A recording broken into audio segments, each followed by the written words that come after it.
کہ جن کے چہرے کا نور اللہ کے نور میں سے ہے، اور سورج کو فنگر ٹپ دکھا دیں تو اللہ کی قسم سورج نظر نہیں آئے گا۔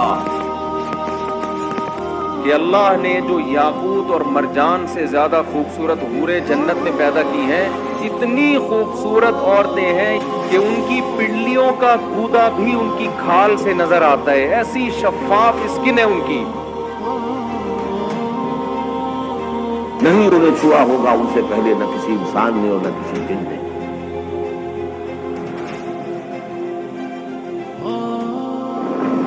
اللہ تبارک و تعالیٰ نے ہزاروں قسم کی مخلوقات پیدا فرمائی تاکہ انسان ان سے مستفید ہو اور خدا کا شکر گزار ہو۔ اس مادی دنیا کے علاوہ بھی انسان کے لیے اللہ نے دل بہلانے والی مخلوقات کو پیدا فرمایا تاکہ وہ دنیا کی تکلیف، مصائب اور آزمائشوں سے تھکا ہارا بندہ جس نے اللہ کے حکم کے آگے اپنی تمام تر خواہشات قربان کر دیں، اسے وہ مخلوق بطور انعام کیا جائے۔ یہ ایک ایسی مخلوق ہے جو آخرت میں بندے مومن کے لیے تمام مصائب و آلات کا بدلہ بنے گی۔ آسمانی کتابوں میں اس خوبصورت مخلوق کو حور عین کہا جاتا ہے۔ لفظ حور حورا کی جمع ہے اور حورا اس عورت کو کہا جاتا ہے جو جوان، حسین و جمیل، سفید رنگ والی اور انتہائی سیاہ آنکھوں والی ہوگی۔ قرآن مجید میں کئی جگہوں پر ان حوروں کا ذکر ملتا ہے۔ مثلاً سورہ صفات میں اللہ نے فرمایا، نعمتوں والی جنت میں جنتی تختوں پر ایک دوسرے کے سامنے بیٹھے ہوں گے، جہاں شراب کے جام کا ان پر دور چل رہا ہوگا، جو پینے میں شفاف اور لذیذ ہوگی، نہ اس سے درد سر ہوگا اور نہ اس کے پینے سے وہ بہکیں گے، اور ان کے پاس نیچی نظروں اور بڑی بڑی آنکھوں والی حوریں ہوں گی، ایسی نازک جیسے انڈے کے چھلکے کے نیچے چھپی ہوئی جھلی۔ اسی طرح سورہ رحمان میں ارشاد ہوا، وہاں یعنی جنت میں نیچی نگاہ والی عورتیں ہیں جو ان کو ان سے پہلے کسی جن و انس نے ہاتھ نہیں لگایا، وہ ایسی ہوں گی جیسے چمکتے ہوئے موتی۔ گویا حور ایسی جنتی مخلوق ہے جسے دنیاوی مثال سے سمجھنا اور اس کی جسمانی بناوٹ کو اور خصوصیت کو بیان کرنا مشکل ہے۔ اسے اب تک نہ کسی انسان نے دیکھا اور نہ چھوا ہے، اور جنت میں یہ مخلوق مومن کے لیے انعام اور بدلہ ہوگی۔ احادیث مبارکہ میں حضرت محمد صلی اللہ علیہ وسلم نے ارشاد فرمایا کہ حوروں کی آنکھیں اس موتی کی طرح ہوں گی جو سیپی میں ہو، اور اس کو کسی نے ہاتھ سے نہیں چھوا ہوگا۔ اللہ نے حور عین کو زعفران سے تخلیق کیا ہے۔ اللہ ان کے چہروں کو نور سے اور جسم کو ریشم کا لباس پہنائے گا، اور ان کے جسم حیران کر دینے والے ہوں گے۔ اگر حوروں کی جسمانی بناوٹ کی بات کریں تو روایتوں سے پتہ چلتا ہے کہ حوروں کو پاؤں کی انگلیوں سے گھٹنوں تک زعفران سے بنایا گیا ہے، سینے سے گردن تک چمکدار عنبر سے بنایا گیا ہے، گردن سے سر تک کا حصہ سفید کافور سے تخلیق کیا گیا ہے، اور ان کی سر میں خوشبودار کستوری کی بالیں ہیں۔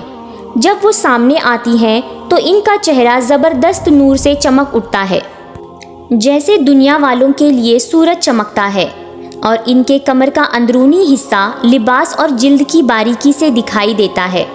اگر کوئی حور اپنی ہتھیلیوں کو آسمان سے زمین کے درمیان ظاہر کر دے تو تمام مخلوقات اس کے حسن کے دیوانے ہو جائیں گے، اور اگر وہ اپنا چہرہ ظاہر کر دے تو اس کے حسن سے آسمان و زمین کے درمیان موجود تمام چیزیں جگمگا اٹھیں گی۔ ایک روایت کے مطابق جنت الفردوس اور جنت العون کے درمیان ایسی حوریں موجود ہیں جو جنت کے گلاب سے پیدا کی گئی ہیں۔ وہ کبھی سوتی نہیں، کبھی حاملہ نہ ہوں گی، اور نہ انہیں حیض آتا ہے، اور نہ وہ کبھی بیمار پڑتی ہیں۔ حوروں کے بھی کئی اقسام اور نسلیں ہیں، اور جنت کے الگ الگ درجوں میں مختلف اقسام کی حوریں رہتی ہیں۔ جیسا کہ حضرت ابن عباس نے فرمایا، جنت میں ایک نہر ہے جس کا نام بیدک ہے۔ اس نہر کے نیچے حوریں اگتی ہیں اور خوبصورت آواز میں قرآن مجید کی تلاوت کرتی ہیں اور اللہ کی حمد و ثنا بیان کرتی ہیں۔ جنت میں جب جنتی اس نہر کے پاس پہنچیں گے تو ان حوروں سے ہاتھ ملائیں گے۔ جب مرد کسی حور کی کلائی کو چھوئے گا تو وہ حور اس کے پیچھے چل پڑے گی اور اس کی جگہ دوسری حور اگ آئے گی۔ اسی طرح جنت میں موجود مختلف اقسام کی حوروں کا مختلف جنتی نام ہے۔ مثلاً خیرہ اور اینا نامی حور، جس کے متعلق روایتوں میں آتا ہے کہ ان کے ارد گرد 70,000 خدمتگار لڑکیاں چلتی ہیں جو پرہیزگار بندوں کو خود جنت میں تلاش کرتی پھرتی ہیں۔ حور جنت کی ایک ایسی نعمت ہے جو ادنا سے ادنا جنتی شخص کو عطا کی جائے گی، جیسا کہ حضرت ابن عمر نے بیان کیا کہ ایک ادنا درجے کے جنتی کو بھی 1000 محل دیے جائیں گے اور ہر 2 محل کے درمیان 1000 سال کا فاصلہ ہوگا۔ ہر محل میں حور عین ہوں گی۔ اسی طرح جنت میں ایک درخت ہے جس کے نیچے ابھرے ہوئے چھاتیوں والی کنواری حوریں ہوں گی اور وہ وہاں گیت اور نغمے گائیں گی۔ تو درخت جب یہ آواز سنے گا تو اس کی شاخیں ایک دوسرے سے ٹکرا کر بانسری کی سی آواز پیدا کریں گی۔ اسی طرح روایتوں میں آتا ہے کہ جب کوئی جنتی شخص کسی حور سے ہم بستری کرے گا تو اس کی شہوت 70 سالوں تک اس کے جسم میں گردش کرتی رہے گی، جس سے وہ لذت پاتا رہے گا۔ جب وہ حور عین سے خوب صحبت کر لیں گے تو وہ دوبارہ پاک اور کنواری ہو جائیں گی۔ حوروں کا تصور دین اسلام میں کوئی نیا تصور نہیں ہے، بلکہ دنیا کے کئی مذاہب اور آسمانی کتابوں میں ان 2 شیزہ عورتوں کا ذکر ملتا ہے جو موت کے بعد انسانوں کو ملیں گی۔ مثلاً قدیم یونانی اساطیروں میں نیمس نامی ایک جوان اور خوبصورت مخلوق کا ذکر ملتا ہے۔ گریک مائتھولوجی کے مطابق نیمس ہزاروں سالوں تک زندہ رہتی ہیں اور کبھی بوڑھی نہیں ہوتی۔ نیمس کو مقدس روپ کہا جاتا ہے جنہیں زیوس دیوتاؤں کی بیٹیاں قرار دیا گیا ہے، جو کوہ اولمپس میں دیوتاؤں کی خدمت کرتی ہیں۔ اگر قدیم فارس کی بات کی جائے تو زرتشتی مذہب اور ایرانی افسانوں میں بھی حوروں سے مثل ایک مخلوق کا ذکر آتا ہے۔ گاتھاؤں کے مطابق انسانوں کے تمام اچھے اعمال اور نیکی ایک خوبصورت حسینہ کی شکل میں تبدیل ہو جاتی ہیں، جسے ڈائنا کہا گیا ہے۔ ڈائنا ایک پرکشش اور بہترین لباس پہننے والی عورت ہے۔ جب انسان کی موت ہوتی ہے تو اس کی موت کے چوتھی صبح کو وہ اسے بطور انعام ملتی ہے، جو 15 سال کی ایک خوبصورت لڑکی کی شکل میں ظاہر ہوتی ہے اور اسے اپنے ساتھ جنت میں لے جاتی ہے۔ اسی طرح ہندو دھرم کی مقدس کتاب وید، مہا بھارت اور پرانوں میں ایسی عورتوں کا ذکر ملتا ہے جنہیں اپسرا کہا گیا ہے۔ یہ عورتیں اندر دیوتا کی سورگ یعنی جنت میں رہتی ہیں اور لوگوں کا دل بہلاتی ہیں۔ مہا بھارت کے مطابق سورگ میں ایک خوبصورت جھیل موجود ہے جہاں سنہری اور خوبصورت اپسرائیں رہتی ہیں، اور سورگ میں رہنے والے ہر انسان کو 1000 خوبصورت اپسرائیں ملیں گی۔ پرسار سمرتی میں لکھا گیا ہے کہ اگر کوئی انسان جنگ کرتے ہوئے مارا جائے تو سورگ کی کئی کنواری اپسراؤں کے ساتھ اسے صحبت کرنے کا موقع ملے گا۔